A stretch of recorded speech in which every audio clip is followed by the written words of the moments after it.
my dear friends, this is Pragati and I welcome you all to my channel. In this video, we will be covering with our topic Constitution, why and how. So before we start with this chapter, I would like to tell you that ये जो video है ये UPSC aspirants और class 11 के students के लिए बहुत ज़्यादा बेनिफिशियल रहने वाली है।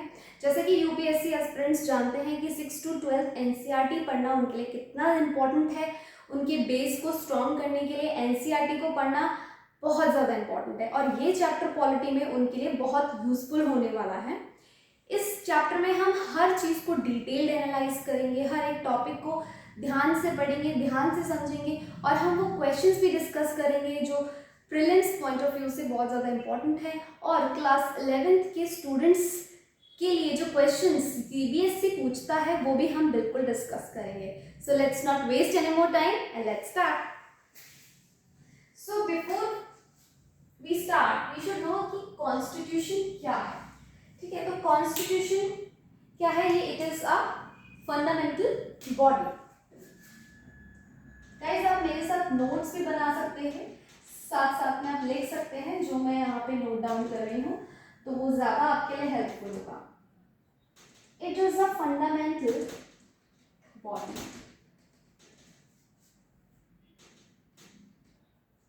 with a set of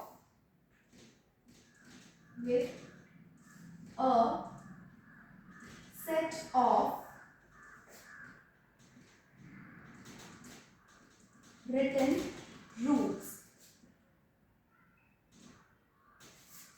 and are legally authorized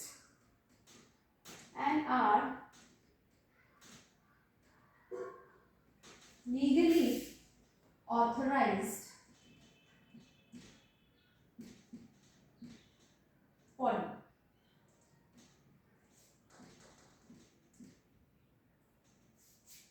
And hence this gives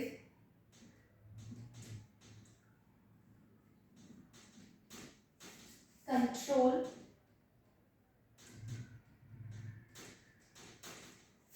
coordination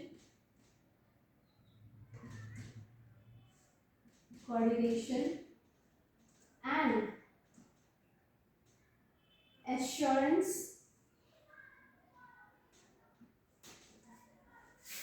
to the society.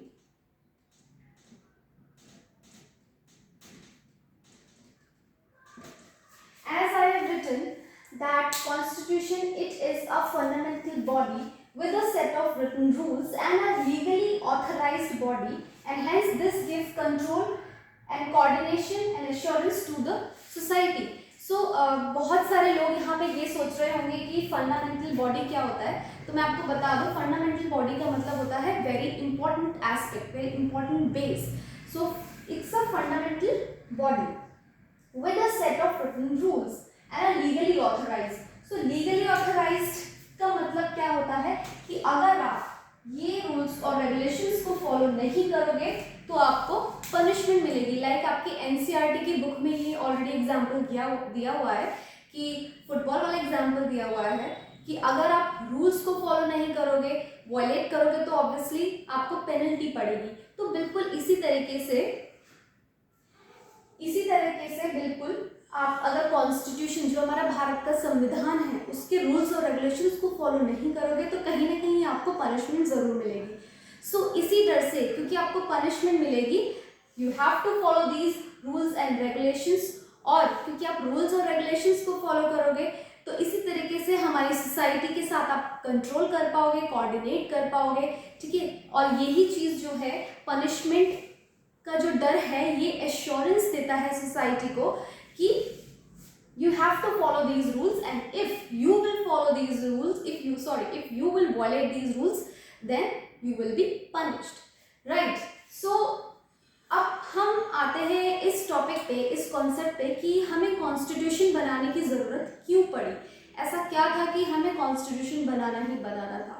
So constitution हमें इसलिए बनाना था क्योंकि we all know that India is a diverse country.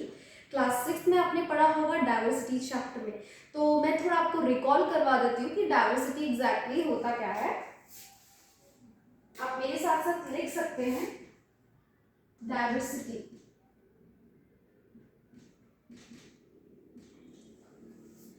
Diversity is a group of various people.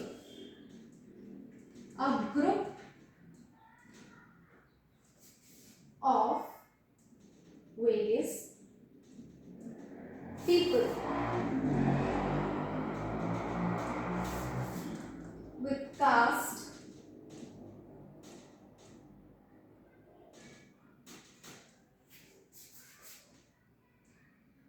religion,